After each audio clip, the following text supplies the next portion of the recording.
Hello learners, welcome back. So today we will be covering the topic Ahmedabad Mill Strike 1918.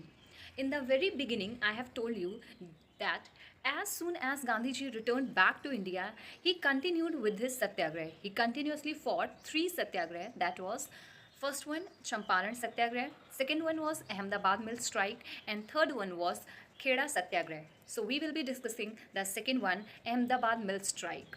So what happened at Ahmedabad? Ahmedabad में basically एक factory थी cotton की जो already setup थी and people were working over there but during that time Britishers were involved in World War first और उसी time पे जो इंडिया की सिचुएशन थी वो बहुत ही वर्स थी बिकॉज यहाँ पे प्लेग आ गया था.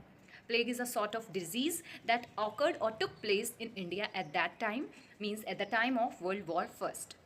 So the mill workers wanted a bonus कि हमें जो भी अर्निंग हम कर रहे हैं एटलीस्ट उससे थोड़ा सा ज़्यादा हमें बोनस मिल जाए तो हमारे लिए अपने आप जो डिज़ीज़ फैली हुई है उस डिज़ीज़ से क्योर भी हो जाएगा और जो हमारा एक बेसिक लिविंग स्टैंडर्ड है वो भी मेंटेन हो जाएगा.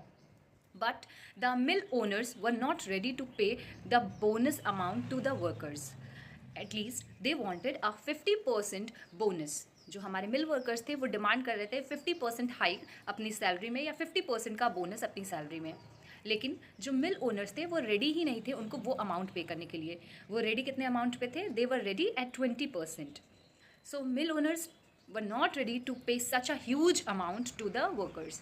For the fulfillment of their demands, the mill workers decided to protest against the mill owners.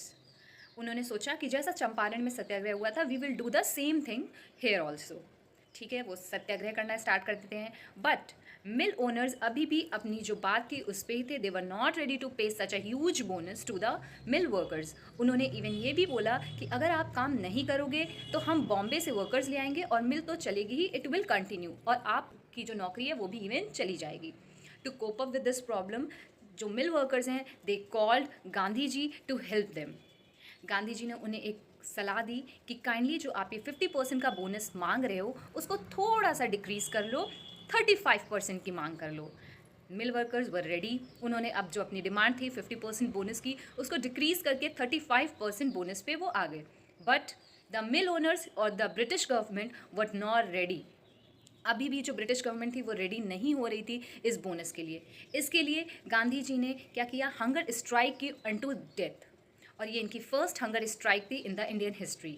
इन्होंने अपनी हंगर स्ट्राइक स्टार्ट की और इनकी सारी सिचुएशन देखते हुए ब्रिटिश गवर्नमेंट ने एक्सेप्ट किया 35% bonus for the mill worker. So finally they won this battle